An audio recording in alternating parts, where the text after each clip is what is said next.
Good evening, everyone. We thought we'd give you another update on our kitchen.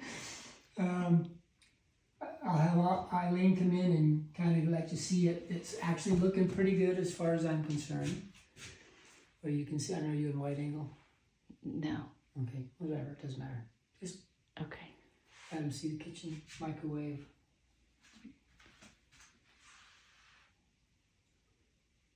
So there you go. It's pretty much all in place, with the exception of the toe kick and the moldings, and as far as the crown and the molding across the bottom of cabinets, whatever. But minor little things like that. The objective was to get the kitchen functional, and then we could add those little trim pieces. But I got everything done, and I moved on to our wonderful apron front sink right here.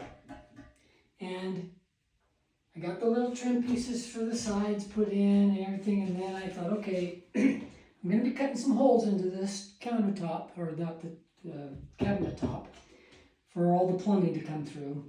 So let's see how we best do that. So I got it situated, marked out exactly where it's going to be, so it has some little overhangs sticking out the way we like it. I had the strainers that came with the sink that we're using, and I got the holes cut for that.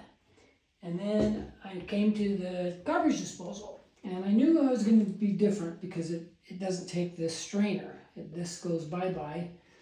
In place of it is the disposal that gets put into place. And it has this flange that goes through to, and so I knew that was the case, but I knew I also had to figure out how to get this mounting here on, and this big plate. And you can see that's a lot bigger than the hole. So the bottom line was I was trying to figure out how big a hole do I need to cut? Should I do a triangle? Can I do a square? What do I need to do to take away as little material as possible? Because obviously the more we take out of the cabinet top, the weaker it is, and the sink's not exactly light. So I was figuring all that out and going through it, and I came up with my solution and knew what I needed to do, and then I came to this flange. And here's the bane of my existence. This flange, there's a couple elements that stack on top of this, and there's a snap ring that holds it all together. So in reality, you have that much thickness to work with, and our sink is that much. So bottom line is, this flange will not work with just a regular hole and just putting the flange through, which is the way it's designed to do. So we looked up extended flanges and all these other things, and there's some things we can do for that, but the bottom line is I'm going to sleep on it, and I think we're just going to cut a hole big enough to handle this stuff. And even then, this flange is going to be really, really close to whether or not it can work. Because if we add this thickness and the sink thickness, I'm way too long. Without this thickness, it's right at the edge. So it may or may not work.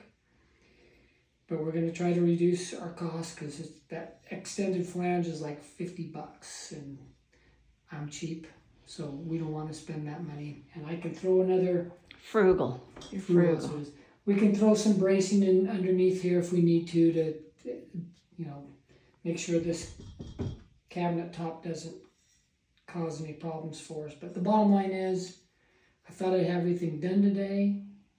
And then this little gem reared its ugly head, and so now I'm trying to cut its head off and go from there. So that's where we're at. Hopefully all will work out tomorrow morning, and we'll have a fully functioning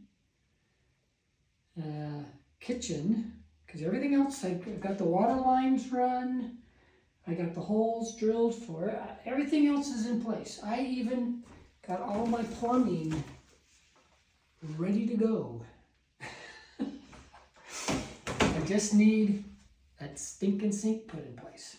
So that's next up, and hopefully we'll get her done tomorrow, and then countertops Thursday morning.